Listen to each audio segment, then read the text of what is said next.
Welcome to the Happy Doc, the voice of fulfilled physicians.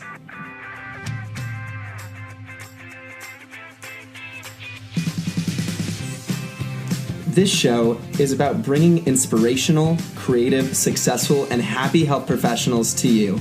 Get ready to learn how you can be a happy doctor too. Hello, everyone. I'm really pumped for our next guest. But before we get there, happy St. Paddy's Day weekend. I hope it's amazing. I hope your liver enzymes are not too elevated, especially that AST level. All right, AST associated with alcohol. I'm just saying. Anyways, our next guest is future Dr. Priya Shah. And what I'm really amazed about with her is, yes, she is a college student about to go to Harvard Medical School. That's awesome. But she created a course called the Happiness Advantage. And in that course, she talks about the importance of three main things: meditation, gratitude, and kindness, MGK. And when you guys listen to this episode, she's going to give us some tangible advice on how to use those things as a daily practice. And one thing I want to highlight with this episode is I'm going to be taking on, and I want you to do it too, is the 21-day gratitude challenge. That's using gratitude every single day purposefully to look at the good things we have in our lives. And when we do that, we transform the way we think and look at the world. It's pretty awesome. I think it's a really important practice, and we're going to learn all about it in this episode. Before we begin, for those who do not know, we are a podcast about medical student and physician fulfillment. And our goal is to make medical culture happier from the ground up.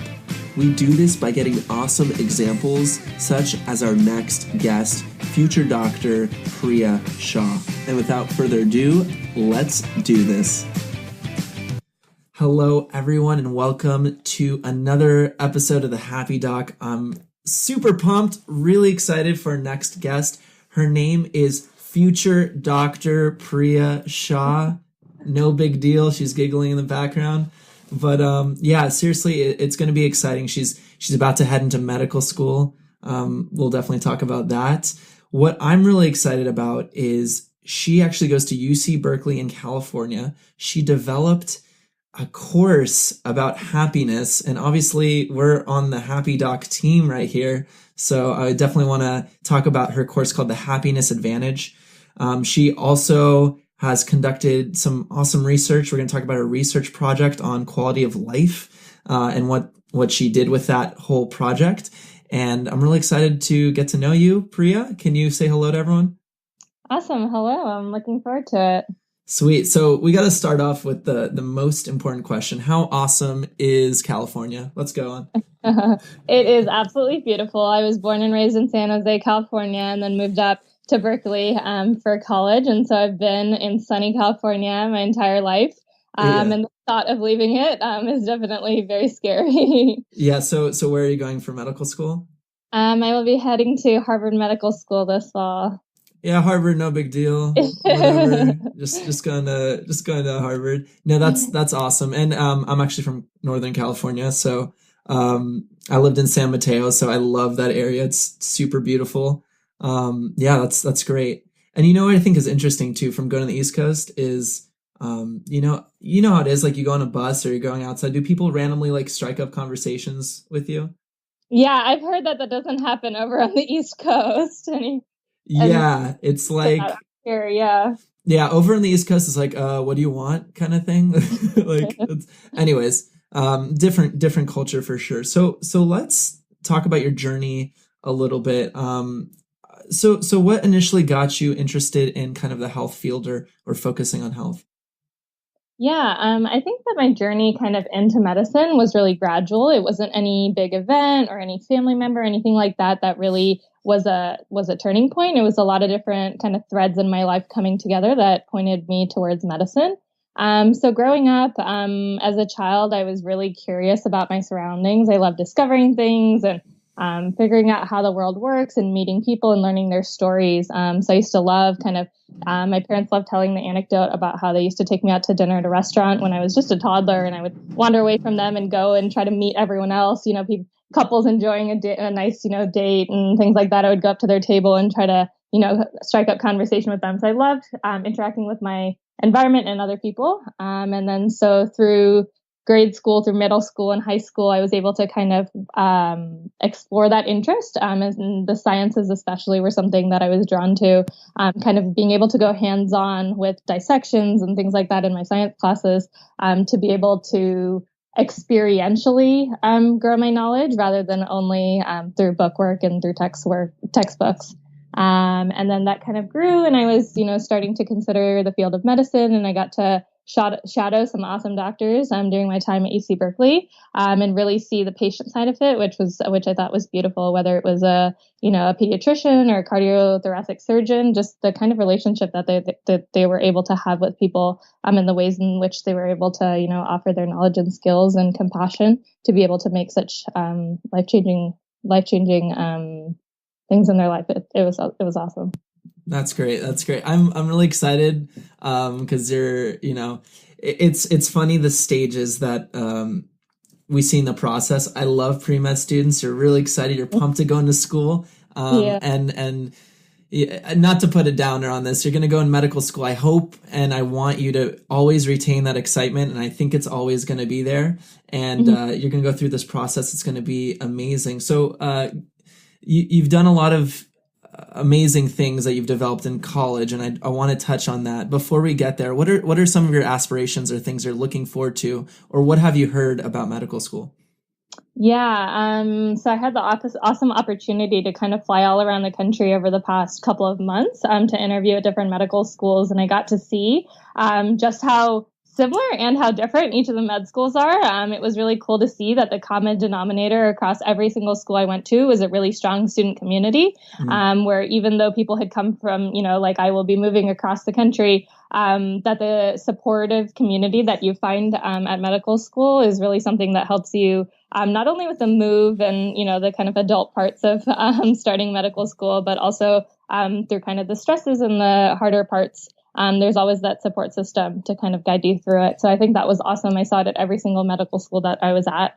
And especially coming from such a large university like UC Berkeley, it was awesome. I loved my time there, but I think I'm really ready for something that's a bit more close-knit and a tighter community. Awesome. So I think that's something I'm definitely looking forward to in medical school. Yeah, for sure. I mean, how big is Berkeley?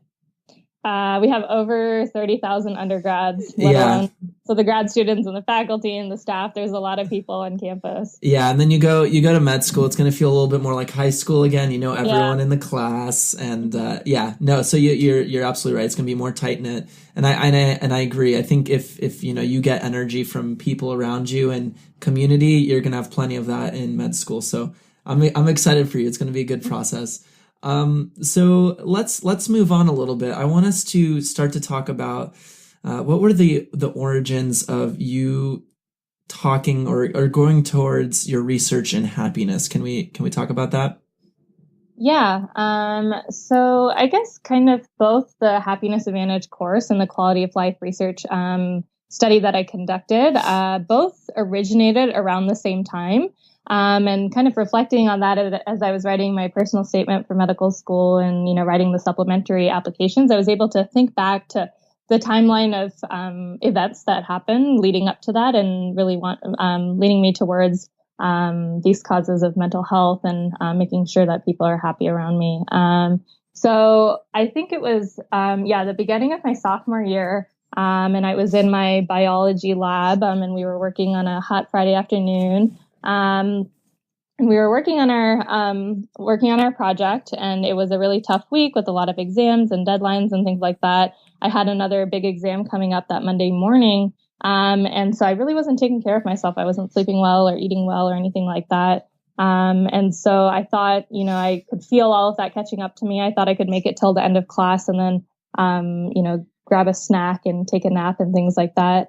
But as I was getting up to tell my instructor that I really wasn't feeling well, I fell out of my seat and I fainted. And luckily it was something that they were able to kind of nurse me back to health pretty quickly. But I think that was a wake up call in that I really wasn't taking care of myself. And there was that imbalance in my life in terms of self-care.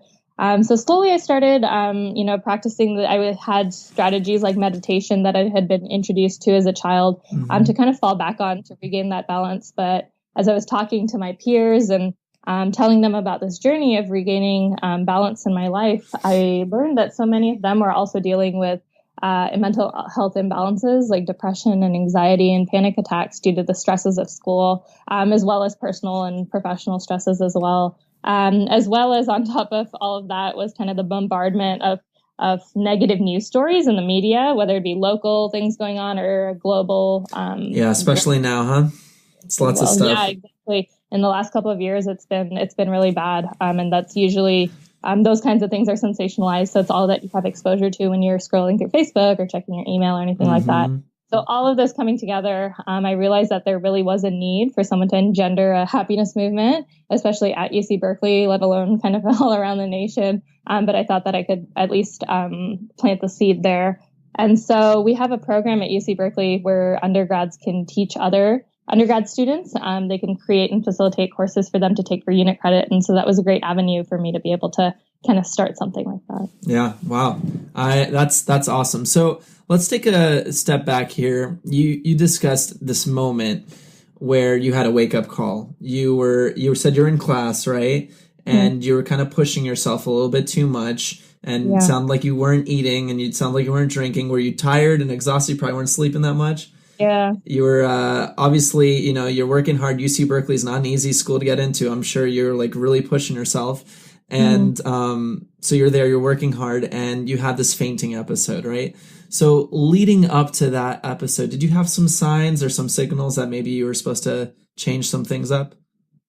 Yeah, I think that I knew that that as I went through my freshman year, started my sophomore year, I think that I would know that I wasn't really balancing things properly, but just felt like I had no other choice, that I had these deadlines, I had assignments, I had these exams that I just needed to do as well as I could. And I was so focused on my goal of becoming a physician so that I could care for the health of others, that I let my own kind of health slip through the cracks, and I wasn't able, I think that it was there, at least in the back of my mind, that I wasn't taking care of myself, but I felt like I didn't have time to do things like meditate or, go for a run or anything like that, just because of the amount of things that was going on. And I didn't realize that spending those 10 minutes to meditate would give me so much more back than just 10 minutes in my day and my productivity and things like that if I made the time for it. Sure. So to anyone listening right now, right, they're going to be possibly in a time where they're physically exhausted. They're pushing themselves a lot, whether it's a doctor or student or whomever is listening in, and they're really pushing themselves. They know they need to get their work done, but they're feeling really exhausted. What's one or two tips that you would offer to them, looking at your experience? Yeah, I think that's something I realized when I practiced meditation in high school. It was always once I was already really stressed, I would then use that to save myself and bring me back up to that baseline level, if it was before an exam or an interview or whatever was going on in my life. And I think through what happened in college, I realized that it was more of something that I needed to practice on a day-to-day basis, so I wouldn't get to that really low, that really stressed state. So I think for people listening, I think it's really important to start cultivating these practices when you're not in those really bad times, those lows and those valleys, because then that's something that will really be able to kind of pull you back up, or maybe not even let you get to that low. Yeah. Wow. That's great. And I think that's so true. I think it's so, I meditate too. We could talk about meditation for a while, but I think it's so true. Like if you're using it as not a preventative piece, but kind of a secondary approach, it's definitely not as effective. It definitely helps. Like it's great to have the tool, right? So yeah, I love that. Can you comment on what changes you've noticed since, doing meditation? Definitely. Yeah.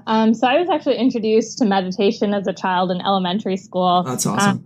I'm so grateful to my parents for kind of introducing both me and my younger siblings to that. They had these like 3-day weekend events, pretty close by to home. And so I used to go to that, and they would teach us the breathing meditation, in little spurts throughout the day. What does that mean?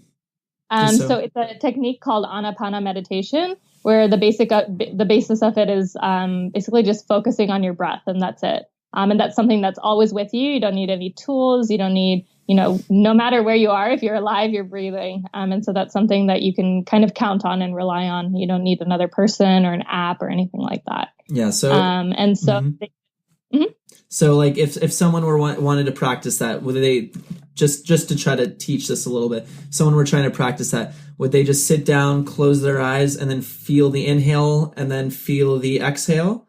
And that would kind of be the process, and do that for as long as they'd like? Exactly. So it would be focusing on your breath. You can focus on the temperature, where you feel your breath, anything like that, the pace. So it's all normal breath. You don't want to you can use a couple exaggerated breaths just to bring your attention there, but then you go back to your normal pace of breathing. And your mind will wander. I've been meditating for over a decade, and my mind will still wander to, what just happened, what's coming up next, whatever things. But whenever you notice that your mind is wandering, you recognize that without any judgment, and then just simply bring your focus back to your breath. And you just keep doing that over and over and over. And you can, there's a bunch of different techniques. You can use mantras that you say to yourself each time you inhale and exhale, or you can use audio and things like that. But that's the basis of it. Awesome. I love it. I'm excited. I think it's just such an important skill. So let's fast forward a little bit. So how did we develop the happiness advantage? Yeah. So I had some experience with this DECAL program, the Democratic Education at Cal, because I helped lead another course called Pre-Med 101, where we brought in physician guest lecturers and medical student panels and things like that to create a space where we had comprehensive resources for pre-medical students at UC Berkeley to be able to share resources and get guidance and help and get questions answered and things like that. And so through the kind of experience I had with teaching that course, I had some background in how the DECAL program worked. And so I was able to kind of reach out to different professors and find one that was willing to be my sponsor. And then once I did that, I wrote a syllabus for the course. And then I had to get it approved by the university. And luckily it was approved that summer before my junior year. And then it was a matter of posting online and advertising about it and getting students to sign up. And then I started creating lesson plans. And once the first semester got rolling, it was grading assignments and answering questions and things like that. It was kind of a lot all at once. But luckily it was really successful from that first semester. So like you literally taught the course, right? Yes. Yeah, I was there. Yeah. So we had it once a week for an hour. And I would be the one kind of up there. And the reason that we call the students who are teaching the courses facilitators is that we're not necessarily, experts in the field. Right. We don't have our masters or PhDs or whatever, but we're there to facilitate dialogue and facilitate kind of just exposure for peers to learn about other things, which really speaks to the peer learning community that I find that's so strong at UC Berkeley. That's awesome. That's great. I love it. So tell me, in this process of developing the happiness advantage, did you feel like you were getting happier? Definitely. I think that I deepened my practices a lot because I found that when I was doing things like teaching meditation, I would teach it to the class, and then people would come back to me with questions, and I would have to kind of reflect on my own process, maybe even take a day to think about like what the answer to that question was. Yeah. So through that process, I was deepening my own understanding, my own relationship with my body and my self-awareness and things like that, as well as kind of gaining all these different perspectives. This course attracted students from from departments that were all around campus, all the different years in school. I even had a graduate student who had her MD already, and she was back for a master's in public health, and she joined the class. So we had so many different perspectives and opinions and just thought processes and experiences and backgrounds that it was an awesome melting pot of people who were able to engage in these practices together. That's awesome. That's so cool. So tell me, like, what are some topics that you feel, maybe the general student coming in didn't have a good grasp of, and something like that you felt that was really valuable once they started the course with you? Yeah. So the way that I structured the course was breaking it down into different units. And so I chose those purposely. So the first one was meditation. The second one was gratitude. And the third one is kindness, like random acts of kindness. And so the reason that I picked those three is that they kind of, they kind of build a holistic kind of, so you start with meditation where you're looking inward and you're building that relationship with yourself. Then is gratitude, where you're starting to think about your relationship with others and how you fit into that web of just all the networks that you're in and things like that. And then kindness is acting upon that gratitude to do physical, acts of kindness to the people that you feel grateful for, and to build that relationship with your community. So I think those are the three practices that I have found the most effective in boosting my own happiness. And so those are the ones that I wanted to share with my peers. Give him a little hand clap here. I like that, because in my head, what I'm thinking of is you've developed like a streamlined spectrum, right? So meditation, you're kind of accepting who you are, right? There's a good book, I don't know if you've read it, by Tara Brach. It's called Radical Acceptance.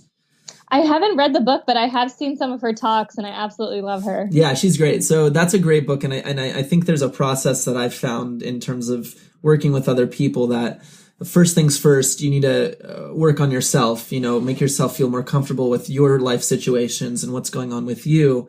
And then once you kind of gain a sense of that, I love that the next step is gratitude, being grateful for the external world, being grateful for, being able to communicate with a person across the country on a through Skype, for example, right? Or being grateful for being able to communicate with people, or just being grateful for waking up in a bed and those things. And then so you're kind of getting that external environment. And then the next step, kindness, not just being grateful, but actually giving back and interacting with other people. I love that spectrum. And I think that's like the buildup, right? Exactly. And do you feel like you said you're deepening your practice? You feel like you've been practicing more kindness and more gratitude to others since doing this? Most definitely, yeah. One of my friends who found out about the course and was really excited about it, she bought me this little gratitude box and some Post-its. And so I started, writing notes to myself of gratitude every day and collected them in a box. And so that was a more physical kind of manifestation of that gratitude rather than just thinking about it to myself.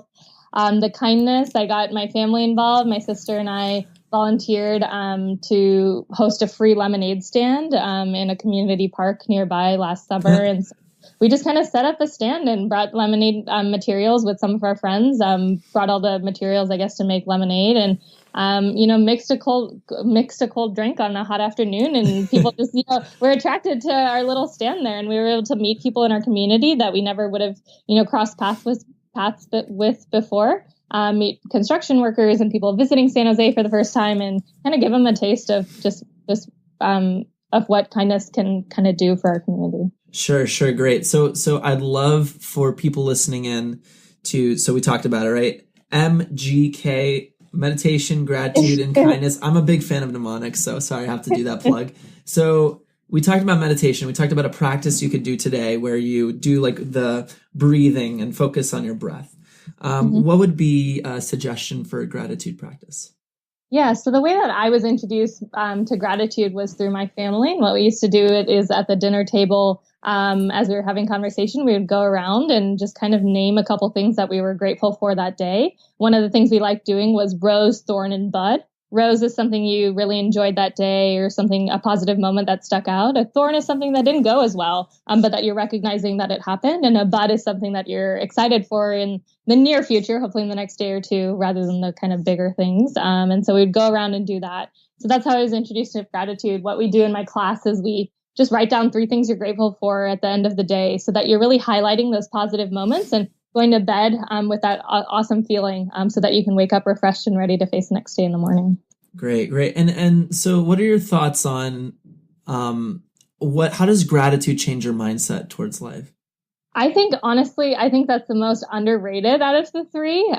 It's not given the kind of credit that it deserves. I think that gratitude can totally shift how you view the world. It can help you focus on, I think it helps, what we were talking about before, I think it really helps build that connection to the world. And I think that that's really important for happiness, is that you feel like, you recognize those relationships that you have with people in your life, with your community, with even material things. And you realize kind of how you play into all of those different relationships. And I think that that's really powerful, and kind of can help ground you in where you are. and how much others mean to you and how much you mean to others. And I think expressing gratitude is awesome, and people don't do it enough. Just reaching out to a friend with a note of thanks, or things like that can be.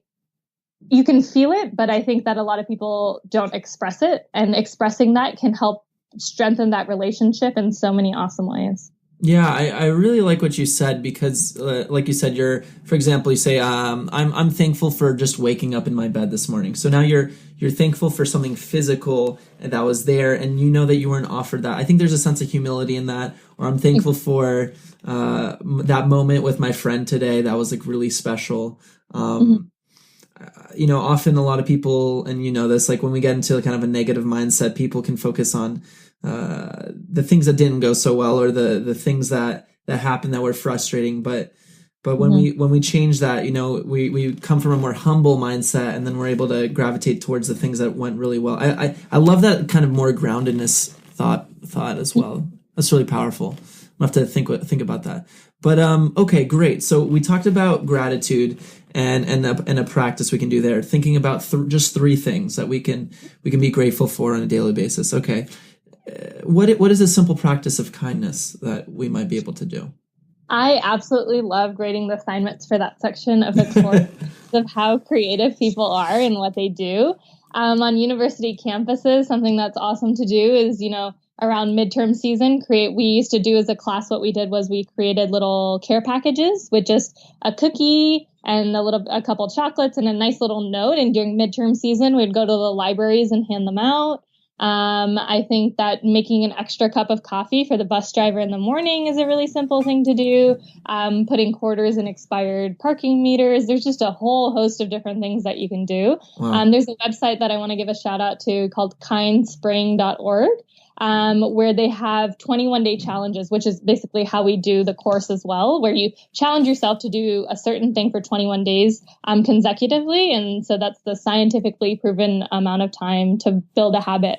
And so Kind Spring has these different challenges that you can sign up for. And they also just have a page that's full of ideas of different random acts of kindness, as well as stories that people have posted about things that they have either done or received. I love that. So kindspring.org. And so they offer also like options of things you can do for kindness as well, I'm assuming? Yeah. And they have different categories, for workplaces, for homes, for, at the local park, different things that you can click on. And just it's a collection of different ideas, because sometimes it can be hard to think of what to do. But once you start to get into the practice of it, so many opportunities will kind of present themselves. Awesome. I love that. So I'm definitely going to put that. We have like a show notes section on each episode. Yeah. I'm going to put that in there for sure.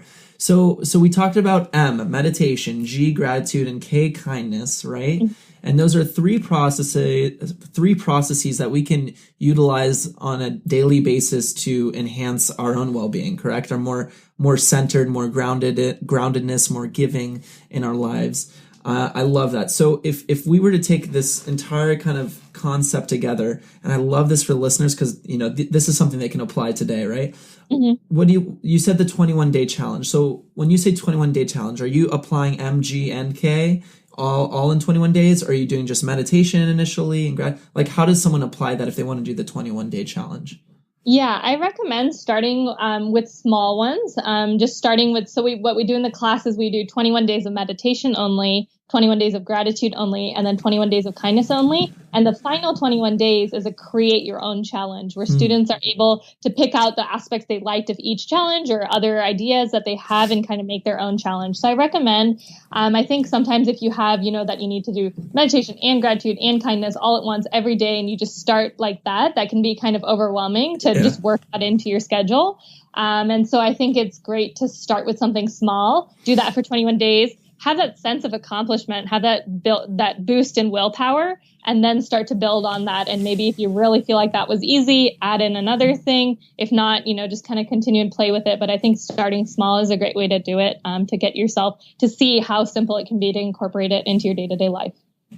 I love that. So for people listening today who've never practiced meditation, never practiced gratitude, never practiced kindness, there's a big opportunity just to start tomorrow and do one of those practices for 21 days, switch over to a new one, 21 days. I'm really excited about this because it's so practical. So that's really exciting. Awesome. I love that. So let's move forward to kind of some stuff about you. I'd love to ask some questions here. You seem very driven. You've developed multiple courses. You just graduated from school. You want to be a doctor. Who do you think inspires you or what drives you? I think that there are so many different mentors and friends and family that I have in my life that I am so grateful for. And I think that word right there, the gratitude, is really what drives me. I'm so blessed to be born into the family that I was, with two loving parents and two awesome younger siblings as well. And I think that gratitude for that, all that I have and all that I've been exposed to and all the opportunities that I have, I think it comes from a really deep sense of that gratitude. And that's what drives me. Wow. I love it. That's great. Well, I'm thankful for your family. You're spreading the love to lots of people. That's amazing. What is a resource, a recent book, a recent video, or something that has provided you a lot of energy recently? Can you think of anything? Let's see. I think that an article that I read online, it's now become my favorite article that I've ever read.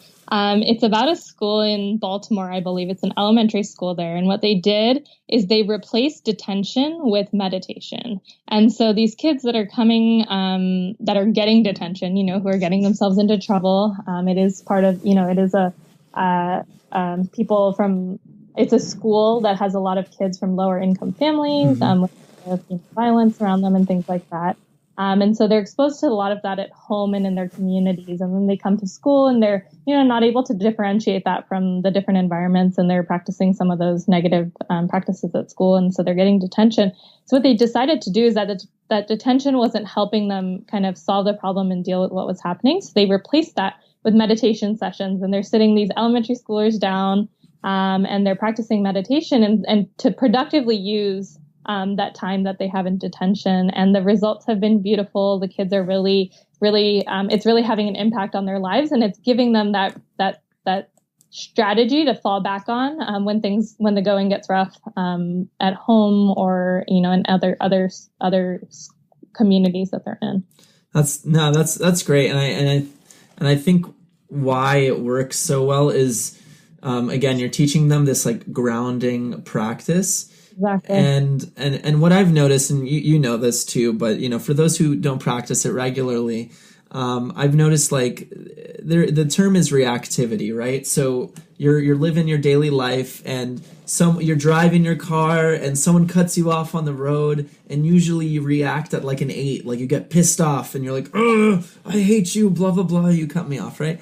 And then what I've noticed is like if I normally would react at an 8, and you meditate now, so all of a sudden the next time you see that person cutting you off, it's like a 3, it's like a 4.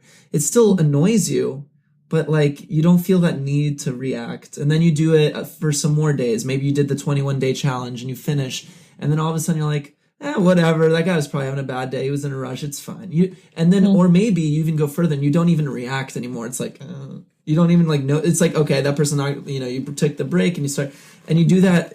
There's so many moments, and I'm sure you know this, like there's so many moments in your day that little things, it doesn't matter what it is, little things could upset you, and all of a sudden you just remove all of those stressors, and all of a sudden you can just kind of do your life.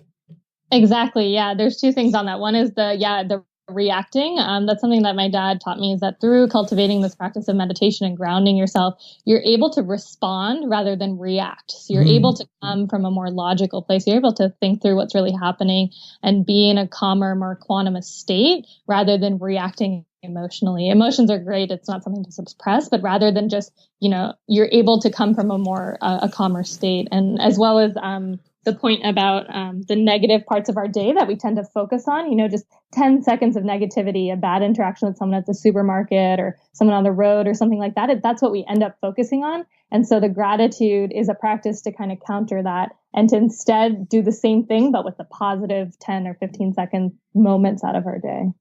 I love it. Yeah, that's so, yeah, it's very powerful.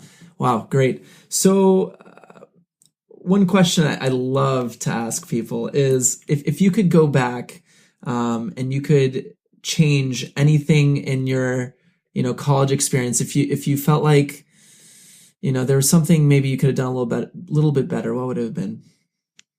That's hard. I am deeply grateful for both the positive and the negative parts of my college experience because that's what led me here today, and I'm very happy with where I am. I think that's something that I did definitely want to do coming into college and wasn't able to do, was study abroad. I think that would have been an experience I really would have enjoyed.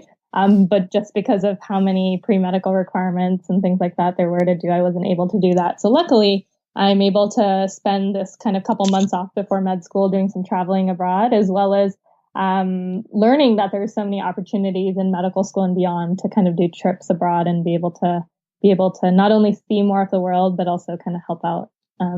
Yeah. No, that's great. That's great. And I think, the fact that you're taking advantage now to travel is so important. And traveling will teach you things you never even thought you would realize. Definitely. Yeah, no, it's amazing. Where are you traveling to by just out of curiosity? Yes, I'm heading on a trip to Southeast Asia just next week. We're going to Thailand, Bali, and Singapore. I'm very excited. Oh, that's so cool. Oh my gosh. Yeah, that's great. No, that's really great. I think, traveling, meeting new people, talking to people who you don't know, talking to people from different cultures. You know what I'm saying, but exposing yourself to the things you don't know is so important. And I'm sure you're going to get so much out of it. So future Dr. Priya Shah, we've had an awesome conversation talking about, your journey through college. You're going to go into medical school.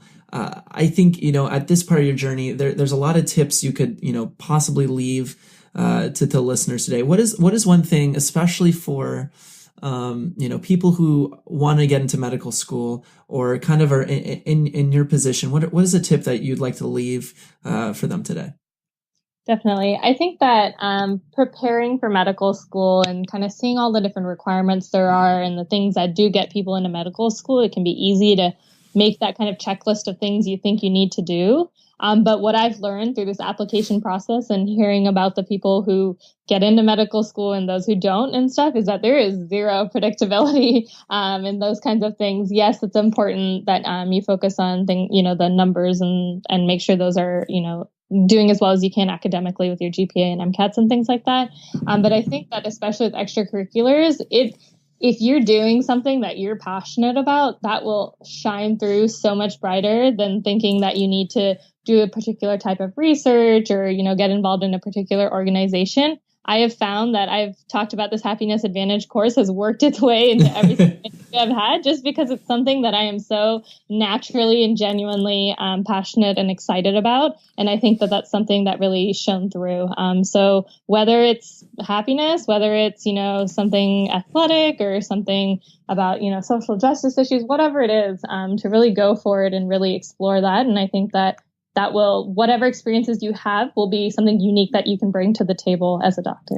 I love that. And to make that full circle, I want to apply something you said earlier, which is you said that to practice meditation, it should be preventative or you should do it consistently.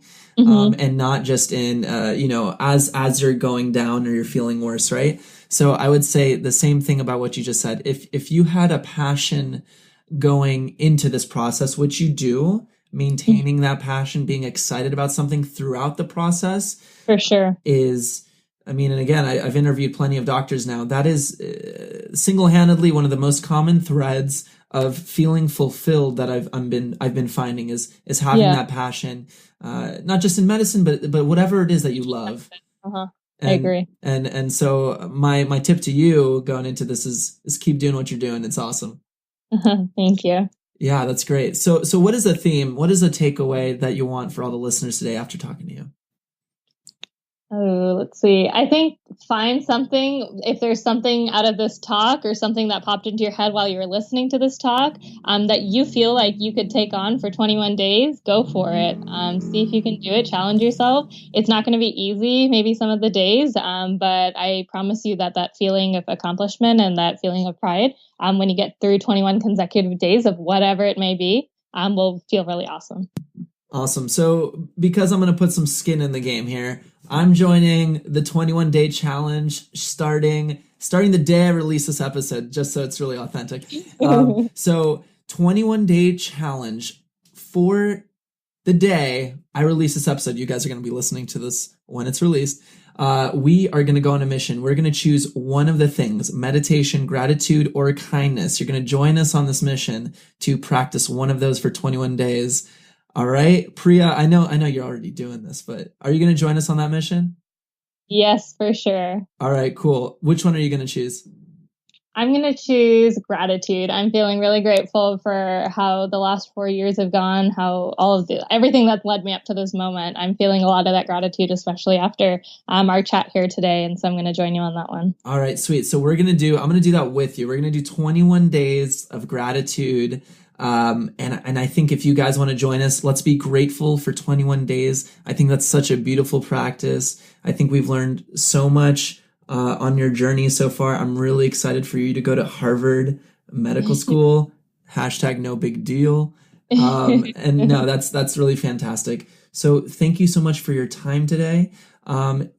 If there was any way that people could reach out to you or connect with you, what would that be? Yeah, they can reach me through email. I can provide that if you want to add it to the box that you have with the podcast. Yeah, that would be great. So we'll attach that to the notes. Everyone will take a look at that. And again, thank you so much, future Dr. Priya Shah. Thank you so much, Taylor, for having me. Yeah, today. No, seriously, you're a true inspiration. Seriously. Thank you so much.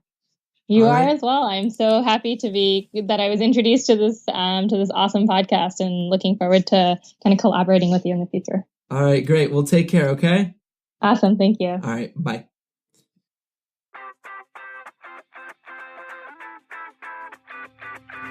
Thank you so much for listening to the Happy Doc podcast, the voice of fulfilled physicians.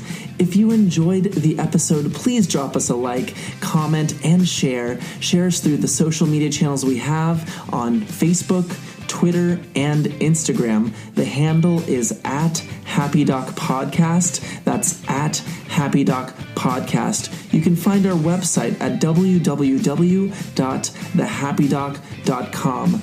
Again, thank you so much for listening to the Happy Doc, the voice of fulfilled physicians.